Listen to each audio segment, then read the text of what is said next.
शिमाली वजीरिस्तान में शहीद होने वाले कैप्टन उसामा बिन अरशद की चकलाला गैरिजन में नमाज जनाजा अदा। वज़ीर आज़म शहबाज शरीफ, आर्मी चीफ सैयद आसिम मुनीर और दीगर आला हुकाम की शिरकत। वज़ीर आज़म और आर्मी चीफ ने शहीद की मैयत को कंधा दिया। शहीद को पूरे फौजी एजाज़ के साथ आबाई शहर में सुपुर्द खाक किया जाएगा। वज़ीर आज़म शहबाज शरीफ ने कहा, पाकिस्तान के दुश्मनों को मुत्तहिद सोच और बेहतर हिकमत अमली से शिकस्त दी जाएगी। जवानों की कुर्बानियाँ पुरअमन और खुशहाल पाकिस्तान के लिए हमारे अज़म की अक्कास हैं। ISPR के मुताबिक कैप्टन उसामा बिन अरशद शिमाली वज़ीरिस्तान में दहशत गर्दों के खिलाफ लड़ते हुए शहीद हुए। शहीद कैप्टन का ताल्लुक रावलपिंडी से है। कार्रवाई के दौरान 2 दहशत गर्द भी मारे गए। 200 यूनिट तक बिजली इस्तेमाल करने वालों के लिए कीमत बढ़ाने का फैसला वापस। वज़ीर आज़म शहबाज शरीफ का घरेलू सार्फिन के लिए 3 माह रियायत का ऐलान। तवानाई के हवाले से तकरीब से खिताब में बोले, जुलाई, अगस्त और सितंबर के लिए रियायत दी जा रही है। 200 यूनिट तक सार्फिन को 4 रुपये से 7 रुपये तक फ़ी यूनिट फ़ायदा होगा। कराची के प्रोटेक्टेड सार्फिन को भी इससे फ़ायदा पहुँचेगा। पिछली हुकूमत ने सियासत बचाने के लिए रियासत को दाव पर लगाया। हमने सियासत को कुर्बान करके रियासत को बचाया। पिछली हुकूमत में बड़े स्कैंडल्स आए। चीनी स्कैंडल में हल्का 11 की जेबें भरी गईं। चीनी को पहले एक्सपोर्ट और फिर इंपोर्ट किया गया। पाकिस्तान के 190 मिलियन पाउंड में हेरा फेरी की गई। आज हमें हिमालय नुमा चैलेंजेस का सामना है। इत्तेहादी हुकूमत मिलकर मुकाबला करेगी। जल्द से जल्द 10 लाख ट्यूबवेल्स को शमसी तवानाई पर लाएंगे। हमारे दोस्तों की ज़राई सोच नहीं, ज़राअत पर इनकम टैक्स लगा रहे हैं। बड़े ज़मींदारों पर टैक्स लगाना पड़ेगा, ये IMF की शर्त है। ज़राअत पर टैक्स देने को तैयार हैं, मुनाफा हुआ तो टैक्स देंगे। सदर आसिफ अली जरदारी का लाहौर में प्रोफेसर वारिस मीर मेमोरियल सेमिनार से खिताब। बोले, दुनिया की एक लॉबी मुसलमानों में दरार डालने की कोशिश कर रही है। सोशल मीडिया में भी अब ग्रुपिंग नजर आती है। आज़ादी सहाफत के साथ हूँ, सेल्फ आज़ादी के साथ नहीं। जितनी तनकीद मुझ पर की गई किसी और पर नहीं हुई। उधर आसिफ अली जरदारी की चौधरी शुजात हुसैन से मुलाकात। सियासी सूरत हाल पर तबादला ख्याल, खैरियत दरियाफ्त की। चौधरी शुजात के लिए नेक ख्वाहिशात का इजहार। आसिफ जरदारी बोले, पाकिस्तान की बेहतरी और तरक्की के लिए तमाम स्टेक होल्डर्स को एक सफ़े पर आना होगा। पाकिस्तान हम सबका साझा है।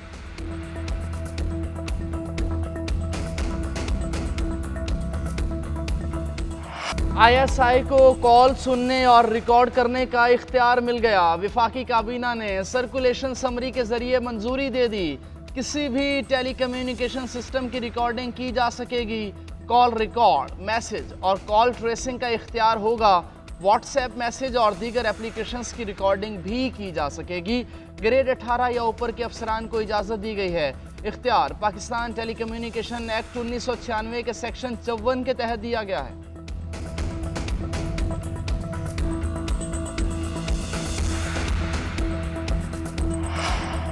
अपोजिशन लीडर उमर अयूब ने कॉल टैपिंग का इख्तियार काला कानून करार दे दिया। नोटिफिकेशन अदालत में चैलेंज करने का ऐलान। कहा, कल को नवाज शरीफ, जरदारी और मरियम नवाज इसी कानून में अदालतों के चक्कर काटेंगे। हुकूमत ने इस फैसले से अपनी ही शहरत काट दी। तमाम सियासतदान और मीडिया से वाबस्ता अफराद इस कानून से मुतासिर होंगे। नादान हुकूमत ने अपने हाथों से ही फांसी का फंदा गले में डाल लिया। गैर कानूनी नोटिफिकेशन बुनियादी हुकूक के खिलाफ है। कौमी असम्बली में इजहार ख्याल करते हुए उमर अयूब ने कहा, लीडर ऑफ दी ऑपोजिशन को गिरफ्तार करने के लिए स्पीकर की इजाजत दरकार होती है। इस्लामाबाद और मियांवाली पुलिस के एहलकारों ने मेरे घर पर रेड मारा। तहरीके इस्तेहकाक लाएंगे। IG पंजाब और वजीर को ऐवान में बुलाना चाहिए।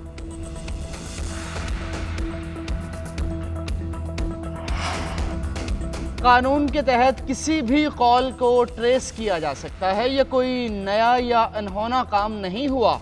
इंटेलिजेंस एजेंसियां कानून के मुताबिक डेटा ट्रेस करती हैं। लोगों की प्राइवेसी का ख्याल रखा जाएगा। दीगर एजेंसीज तक दायरा कार फैलाने की बजाय एक एजेंसी को इख्तियार दिया गया है। वजीर कानून आजम नज़ीर तारड़ का कौमी असम्बली में इज़हार ख्याल। बोले, क्या दहशत गर्दी का नासूर यहाँ मौजूद नहीं है?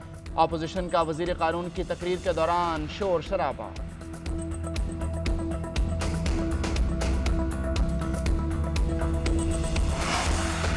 पाकिस्तान के मौजूदा हालात के तनाजुर में फ़ोन टैप करने की हिमायत करूंगा। वज़ीर दिफा ख्वाजा आसिफ कहते हैं, नेशनल सिक्योरिटी के मामलात में ये ज़रूरी हो जाता है। PTI वाले अपने दौर में मुखालफिन के फ़ोन टैप कराते रहे, खुशी से कहते रहे कि टैपिंग ज़रूरी होनी चाहिए। आज उनके फॉलोअर्स को वही बात नफरत अंगेज लग रही है।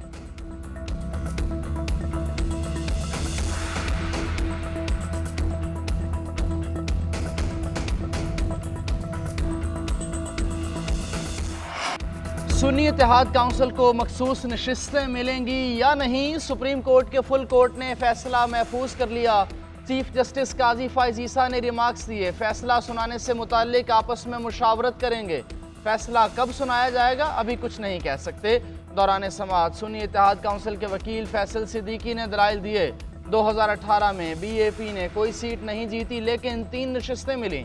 इलेक्शन कमीशन अपनी ही दस्तावेजात की नफी कर रहा है। क्या ये बेईमानी नहीं? क्या 18 सीटें जीतने वाली जमात को 30 मखसूस नशिस्तें मिलनी चाहिए? चीफ जस्टिस काजी फाइज ईसा ने रिमार्क्स दी, आपकी लॉजिक के मुताबिक आपको तो 0 सीट मिलनी चाहिए क्योंकि आप तो कोई सीट नहीं जीते। आप सब बातें अपने खिलाफ कर रहे हैं। हम आपके दलाइल मान लें तो मखसूस नशिस्तें PTI को मिल जाएंगी। सुप्रीम कोर्ट 2018 के इंतखाबात पर इन्हिसार नहीं करेगी। फैसल सिद्दीकी ने कहा, मखसूस नशिस्तें सुन्नी इत्तेहाद काउंसिल को मिलेंगी जो पार्लियामेंट में मौजूद है। एक बड़ी जमात को वोट मिला जिसे इंतखाबी अमल से निकाल दिया गया था। बात सियासी जमात की नहीं, अवाम के वोट की हक की है। PTI के साथ आज वो कुछ हो रहा है जो 2018 में नून लीग के साथ हुआ था। जस्टिस अतर मिनुल्लाह के रिमार्क्स, कहा इलेक्शन कमीशन ने सुप्रीम कोर्ट के सामने रिकॉर्ड दबाने की कोशिश की। क्या ये कहना दुरुस्त होगा कि इंतखाबात शफाफ थे, सब मामूल के मुताबिक था? एक बड़ी सियासी जमात को अपने उम्मीदवार दूसरी जमात में क्यों भेजने पड़े? आप ये क्यों कह नहीं रहे कि आपको दूसरे निशानात के लिए मजबूर किया गया? क्या खामोश रहें और अवाम का हक पामाल होने दें? जीती हुई नशिस्तों से ज्यादा मखसूस नशिस्तें देना गैर कानूनी है। इलेक्शन कमीशन ने मखसूस नशिस्तों के हवाले से बदनीयती की। मखसूस नशिस्तें मिलना हमारा हक है। खुशी होती अगर आज मुख्तसर फैसला आ जाता। चेयरमैन PTI बैरिस्टर गौहर कहते हैं, मखसूस नशिस्तों की वजह से KP में सेनेट इलेक्शन नहीं हो सके। 780 सफ़ात के कागजात इलेक्शन कमीशन में जमा कराए। आवाम की आवाज़ दबाने की कोशिश की गई। उम्मीद है 2-3 दिन में फैसला आ जाएगा और ये सीटें हमें मिलेंगी।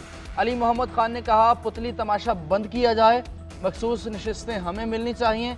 सलमान अकरम राजा ने कहा कि आवाम की आवाज़ को दबाने की कोशिश की गई।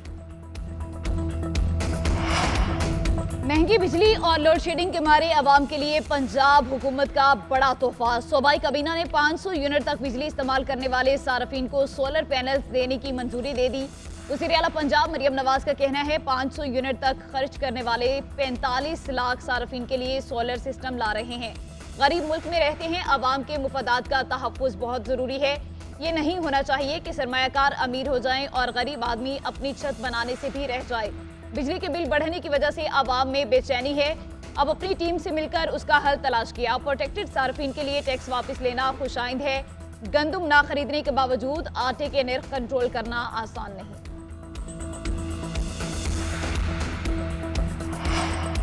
हुकूमती मिल्कियती इदारों में इस्लाहात के लिए कानून साजी। वफाकी हुकूमत ने इदारों में डायरेक्टर्स को हटाने का इख्तियार हासिल कर लिया। कौमी असम्बली ने स्टेट इंटरप्राइज एक्ट 2023 में तरमीम की मंजूरी दे दी है। तरमीम के जरिए बोर्ड नामजदगी कमेटी को किसी भी इदारे के डायरेक्टर्स को हटाने का इख्तियार होगा। ज़राए के मुताबिक हुकूमत बिजली तकसीमकार कंपनीज के बोर्ड ऑफ डायरेक्टर्स को तब्दील करने की ख्वाहां है।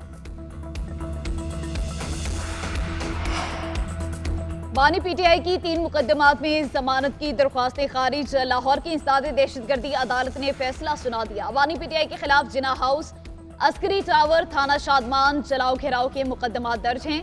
अदालत का बानी PTI को वीडियो लिंक के जरिए हाजिरी का हुक्म। जेल सुप्रिंटेंडेंट ने कहा कि इंटरनेट की वजह से वीडियो लिंक पर हाजिरी नहीं लगवाई जा सकती। अदालत ने 3 रोज पहले फैसला महफूज किया था। बानी PTI और बुशरा बेबी के खिलाफ इद्दत निकाह केस की समाअत। इस्लामाबाद की सेशन अदालत ने खावर मानिका के वकील की इल्तवा की दरख्वास्त को मुस्तरद कर दिया। बुशरा बीबी के वकील बैरिस्टर सलमान सफदर मुख्तलिफ अदालती फैसले अदालत में पेश किए। सलमान सफदर ने दलाइल दिए, अब यह सब क्लियर हो चुका। इस्लामाबाद हाई कोर्ट ने वाज़े तौर पर पुरानी टाइमलाइन बरकरार रखी है। जज ने रिमार्क्स दिए, होना वही है जो हाई कोर्ट चाहेगी। अदालत ने केस की दोबारा समाअत आज 11 बजे होगी।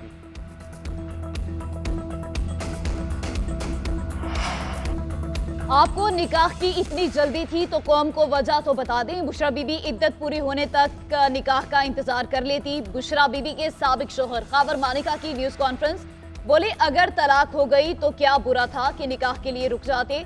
तलाक याफ्ता औरत की इद्दत की मुद्दत 3 माह होती है। अमीर हो या गरीब, इद्दत की मुद्दत को फॉलो करना जरूरी है। वुकला की टीम मेहनत पर लगी है। 39 दिन की मुद्दत साबित करनी है। 14 नवंबर को बुशरा बीबी को तलाक दी। 1 दिसंबर को बच्चों को तलाक के हवाले से बताया।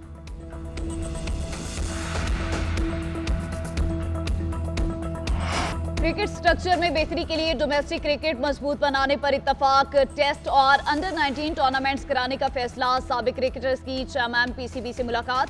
विंटर सीजन के साथ समर सीजन में भी टूर्नामेंट्स की तजवीज़। पेशावर और दीगर शहरों में भी अकेडमियां बनाने की सिफारिश।